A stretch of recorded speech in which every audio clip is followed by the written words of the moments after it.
Hello दोस्तों, ये modern history की आज आपकी 5वीं क्लास है। इस क्लास में आज हम पढ़ेंगे जलियांवाला बाग हत्याकांड। आज हम इस क्लास में पढ़ेंगे जलियांवाला बाग हत्याकांड किस कारण और क्यों हुआ था। तो समझना, हुआ ये था, जैसे मैंने आपको पहले बताया कि अंग्रेजी सरकार ने सन 1919 में एक कानून को पास किया था जिसका नाम था रोलैक्ट एक्ट, या इसे कहते थे क्रांतिकारी अराजकता अधिनियम 1919। कारण क्या था? देखो, अंग्रेजों के अनुसार सन 1905 से लेकर 1918 के मध्यांश तक भारत के अंदर क्रांतिकारी गतिविधियां बढ़ रही थी, जिसके कारण अंग्रेजी सरकार को यह लगा कि अब एक ऐसे कानून की जरूरत है जिससे हम इन क्रांतिकारी गतिविधियों पर रोक लगा सके। इसी के लिए अंग्रेजी सरकार ने एक कानून पास किया था जिसे बोला गया रोलैक्ट एक्ट। भारत की जनता और गांधी जी ने इस कानून का जोर शोर से विरोध किया। गांधी जी ने इस कानून को वापस लेने के लिए अंग्रेजों से मांग की और कहा यदि अंग्रेज इस कानून को वापस नहीं लेते हैं तो वह एक सत्याग्रह करेंगे। इसी कारण अंग्रेजों ने गांधी जी को 8 अप्रैल 1919 को हरियाणा के पलवल से क्या कर लिया, गिरफ्तार कर लिया और गांधी जी को बंबई जेल भेज दिया गया। यहां तक हमने आपको लास्ट क्लास में मैंने आपको पढ़ा दिया था। आज उससे आगे की घटना आज हम पढ़ेंगे जलियांवाला बाग हत्याकांड। देखो, जलियांवाला बाग हत्याकांड ये पंजाब के अमृतसर में हुआ था। अमृतसर साहिब पंजाब के अमृतसर में हुआ था। कारण क्या था? रोलैक्ट एक्ट के विरोध में एक जनसभा का आयोजन किया गया था, जिस पर जहां पर ये आर लिखा है ये गलत हो गया है, यहां पर है एच डायर यानी हैरी डायर ने क्या चला दी थी? गोलियां चला दी थी। जिसमें क्या हुआ? नियते हजारों की संख्या में किसान मारे गए। इसी घटना को हमने नाम दिया जलियांवाला बाग हत्याकांड। देखो, हुआ क्या था? रोलैक्ट एक्ट के विरोध में रामनवमी के दिन किसानों ने एक जनसभा का आयोजन किया। यह जनसभा जो की जा रही थी वो रोलैक्ट एक्ट के विरोध में की जा रही थी और इसमें हिंदू और मुस्लिम दोनों समुदाय के लोगों ने मिलजुल कर जोर शोर से क्या लिया था? भाग लिया। अंग्रेजी सरकार जो थी वो इससे परेशान थी, यानी कि उसको समझ नहीं आ रहा था कि वो इस जुलूस को किस प्रकार से रोके। तो अंग्रेजी सरकार ने यानी अंग्रेजी अधिकारियों ने क्या किया? पंजाब के 2 प्रसिद्ध नेता थे जिनका नाम था डॉक्टर सतपाल और दूसरे का नाम था डॉक्टर सैफुद्दीन किचलू। इनको क्या कर लिया? अंग्रेज ने रोलैक्ट एक्ट के तहत गिरफ्तार कर लिया। इनकी रिहाई की मांग कर रहे थे कौन? पंजाब के किसान। इनकी रिहाई की मांग कर रहे थे पंजाब के किसान और इन्होंने एक जनसभा का आयोजन करने का फैसला लिया। अब यहां से इसकी पीछे की थोड़ी सी मैं बैकग्राउंड बताऊंगा आपको कि क्या हुआ था। देखो, हुआ यह था कि 12 अप्रैल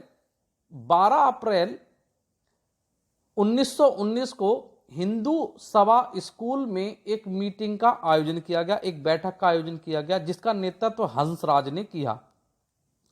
हंसराज ने यह निर्णय लिया कि हम डॉक्टर सतपाल और सैफुद्दीन किचलू को छुड़वाने के लिए क्या करेंगे? एक जनसभा का आयोजन करेंगे और शांतिपूर्वक धरना देंगे। अंग्रेजी सरकार के खिलाफ शांतिपूर्वक धरना देंगे।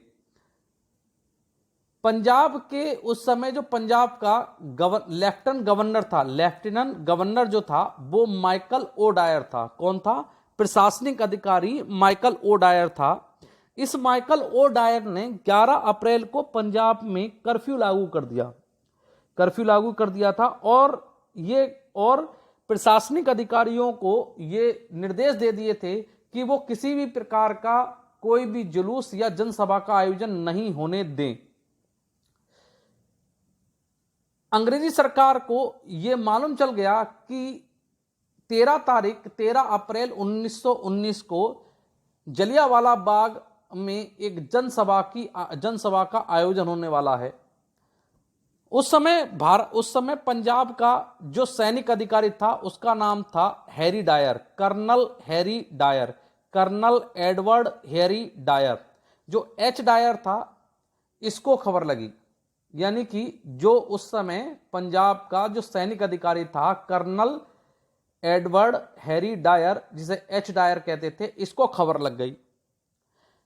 ये अपने कुछ सैनिकों को लेकर उस बाग में पहुंचा जहां पर यह जनसभा का आयोजन किया गया था। यानी जलियांवाला बाग हत्याकांड जलियांवाला बाग में ये क्या हो गया, पहुंच गया।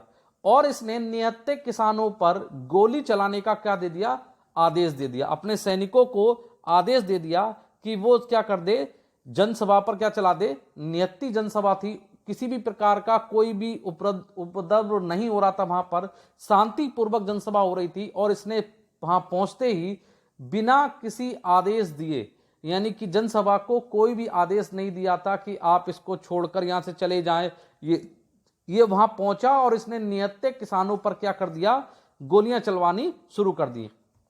इतिहासकारों के अनुसार यहां पर 1000 है, 1000 नहीं है, यहां पर 1600 है। इतिहासकारों के अनुसार 1600 से अधिक गोलियां चलाई गईं, जिसमें हजारों किसान मारे गए। इस हत्याकांड से पूरे देश में आक्रोश जग गया और भारतीय समाचार पत्रों में अगले दिन इसकी घनघोर क्या हुई, निंदा होने लगी। जब इसकी समाचार पत्रों में घनघोर निंदा होने लगी और जो आपके भारतीय राजनीतिक नेता थे उन्होंने अंग्रेजी सरकार पर क्या डालने लगे, दबाव डालने लगे कि इस हत्याकांड की क्या कराई जाए, जांच कराई जाए। जलियांवाला बाग हत्याकांड के विरोध में 30 मई 1919 को रविन्द्रनाथ टैगोर ने सर तथा नाइटहुड की उपाधि को त्याग दिया। अंग्रेजी सरकार द्वारा सर और नाइटहुड की उपाधि रविन्द्रनाथ टैगोर को दी गई थी। यानी आपसे क्वेश्चन आएगा, सर तथा नाइटहुड की उपाधि को किस व्यक्ति द्वारा त्याग दिया गया था? रविन्द्रनाथ टैगोर द्वारा त्याग दिया था। कब त्याग गया था? 30 मई 1919 को। किस कारण? जलियांवाला बाग हत्याकांड के कारण त्याग दिया था। नेक्स्ट आगे ये सर शंकरण नायर जो कौन थे, गवर्नर जनरल की कार्यकारिणी परिषद में थे, उन्होंने अपने पद से इस्तीफा दे दिया। क्यों दे दिया था? इसीलिए दे दिया था कि भाई जो जलियांवाला बाग हत्याकांड हुआ था ये गलत हुआ है। गांधी जी ने भी केसरे हिंद की उपाधि को वापस करने का निर्णय ले लिया था कि गांधी जी ने भी क्या कर लिया था, केसरे हिंद की उपाधि को वापस करने का निर्णय ले लिया था। लेकिन केसरे हिंद की उपाधि जो कब त्यागी थी? असहयोग आंदोलन के दौरान। मैं आगे पढ़ाऊंगा। गांधी जी ने जलियांवाला बाग हत्याकांड के दौरान केसरे हिंद की उपाधि को नहीं त्यागा था, केवल इन्होंने वापस करने की धमकी दी थी। ठीक है, कि मैं केसरे हिंद की उपाधि को क्या कर दूंगा, वापस कर दूंगा। मोहम्मद अली जिन्ना, मदन मोहन मालवीय और मेहरुल हक, ये 3 लोग थे। इन्होंने केंद्रीय विधायिका से क्या कर दिया था, इस्तीफा दे दिया था। मोहम्मद अली जिन्ना, मदन मोहन मालवीय और मेहरुल हक ने, इन तीनों लोगों ने केंद्रीय विधायिका से क्या कर दिया, इस्तीफा दे दिया। और अंग्रेजी सरकार से जो ये हत्याकांड हुआ है, जो घटना घटी है, इसकी जांच की मांग करने लगे, क्योंकि अन्य क्षेत्रीय पार्टी भी अब कांग्रेस के साथ मिलकर अंग्रेजी सरकार पर दबाव डाल रही थी, जिसके कारण अब अंग्रेजों को एक समिति का गठन करना पड़ा। तो आगे एक समिति का गठन किया गया जिसे बोला गया हंटर समिति। किसे क्या बोला गया? हंटर समिति। क्या बोला गया? हंटर समिति। अब ये हंटर समिति क्या थी समझना। 1 अक्टूबर 1919 को इस समिति का गठन किया गया। क्यों किया गया? जलियांवाला बाग हत्याकांड की जांच करने के लिए एक समिति गठित की गई थी जिसका नाम था हंटर समिति। इसके अध्यक्ष कौन थे? सर हंटर इसके क्या बनाए गए थे? अध्यक्ष बनाए गए थे। और ये 8 सदस्यीय समिति थी। अब इंपॉर्टेंट समझना क्या इसमें इंपॉर्टेंट है। ये 8 सदस्यीय समिति थी और इसमें 3 भारतीय व्यक्ति थे। आपसे अंग्रेजों का नाम नहीं पूछेगा, आपसे भारतीयों का नाम पूछेगा। तो क्वेश्चन आएगा, हंटर समिति का गठन क्यों किया गया था? जलियांवाला बाग हत्याकांड की जांच करने के लिए एक समिति का गठन हुआ था जिसे बोलते हैं हंटर समिति। ये कितने सदस्य थी? ये 8 सदस्य समिति थी। इसका गठन कब किया गया था? 1 अक्टूबर 1919 को। इसमें कितने भारतीय थे? इसमें 3 भारतीय सदस्य थे।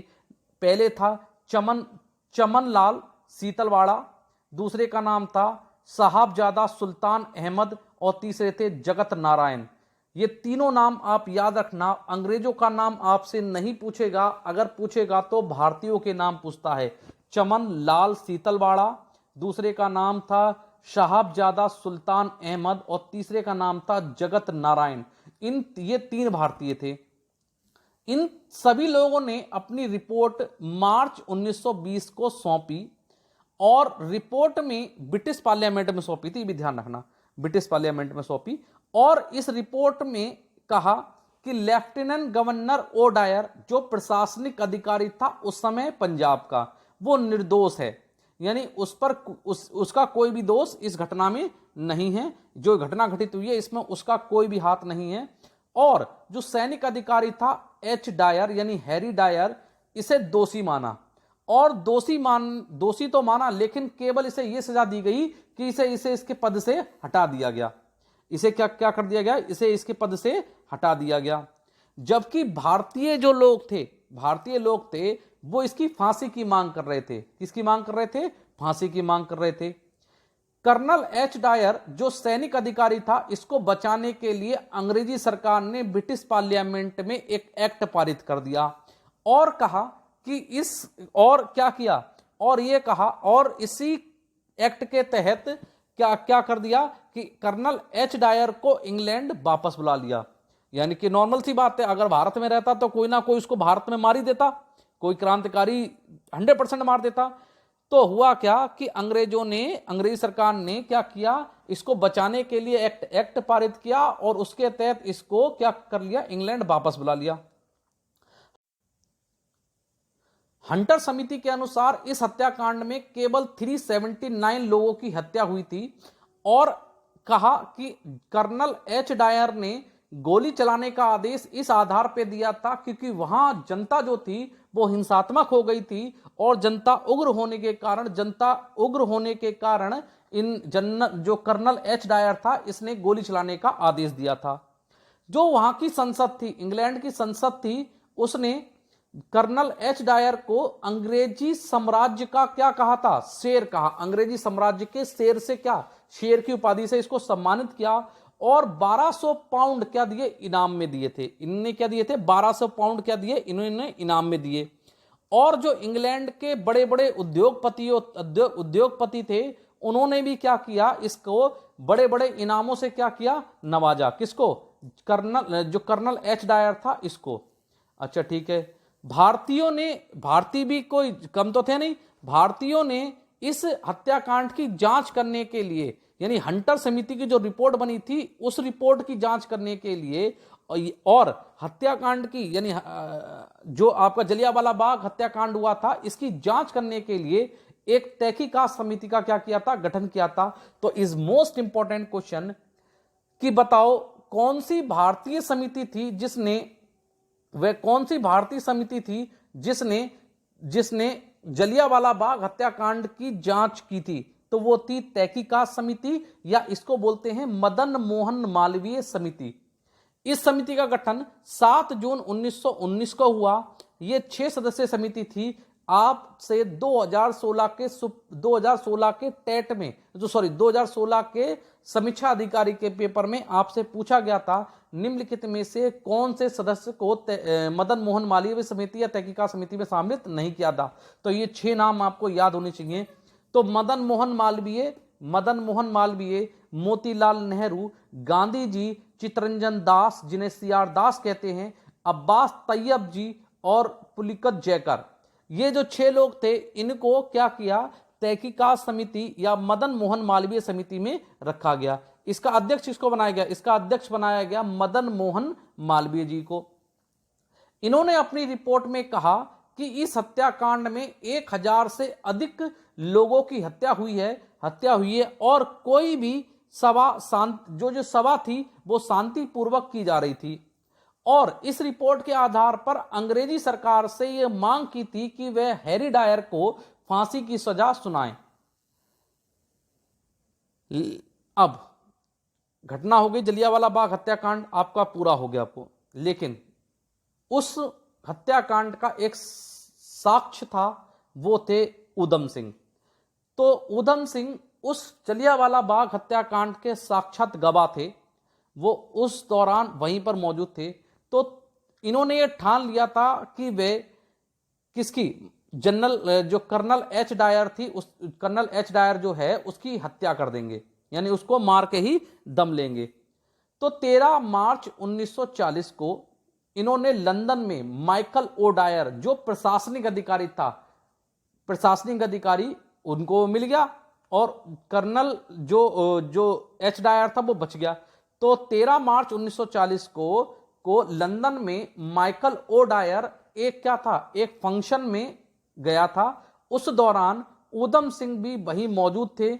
ऊधम सिंह ने क्या किया था, 13 मार्च 1940 को माइकल ओ डायर की क्या कर दी थी, हत्या कर दी थी। ऊधम सिंह 1933 से ही लंदन पहुंच गए थे, और वो 7 साल से माइकल ओ डायर का क्या कर रहे थे, पीछा कर रहे थे। और उन्होंने माइकल ओ डायर को क्या मारी थी, 4 गोलियां मारी थी। लेकिन जो ऊधम सिंह थे उनके पैर खराब हो गए थे, जिसके कारण, क्योंकि जो जलियांवाला बाग हत्याकांड हुआ था उसमें उनके पैरों में गोली लग गई थी, जिसके कारण वो क्या हो गए थे, विकलांग हो गए थे। उन्होंने लेकिन वो उन्होंने क्या कर दिया था, अंत में जो गोली मार दी था उन्होंने आत्मसमर्पण कर दिया, क्योंकि वो उनको पता था कि भाग नहीं सकते थे। तो 31 जुलाई 1940 को उन्हें सजा सुना दी गई, किसको, ऊधम सिंह को। और लंदन की पेंटेबेली, आपसे क्वेश्चन आ चुका है, पेंटेबेली नामक जेल में क्या कर दिया था इनको, ऊधम सिंह को क्या सुना दी गई थी, इनको क्या दे दी गई थी, फांसी दे दी गई थी। तो ये जो टॉपिक था आपका पूरा, आपका जलियांवाला बाग हत्याकांड, जो पूरी घटना आपको घटी वो मैंने आपको पूरा बता दिया। मैंने इसमें आपको ऊधम सिंह भी जोड़ दिए। आपसे याद रखना कि ऊधम सिंह ने माइकल ओ डायर को गोली मारी थी, माइकल एच डायर बच गया था, ठीक है, माइकल एच डायर नहीं मरा था। किसको गोली मारी थी, माइकल ओ डायर को गोली मारती थी। प्लीज अगर आपको ये वीडियो अच्छी लगे, अगर आपको वीडियो में जो भी चीजें मैंने आपको पढ़ाई, अगर लगता है कि आपको ये चीज़ें आपके आगे काम देंगी, तो प्लीज़ सब्सक्राइब द चैनल, और इस वीडियो को ज़्यादा से ज़्यादा लाइक करें, और इस वीडियो को ज़्यादा से ज़्यादा क्या करें, सब्सक्राइब करें। ये जो है आपका खुद का चैनल है, प्लीज़ ज़्यादा से ज़्यादा लोगों तक इस चैनल को पहुंचाएं। Thank you.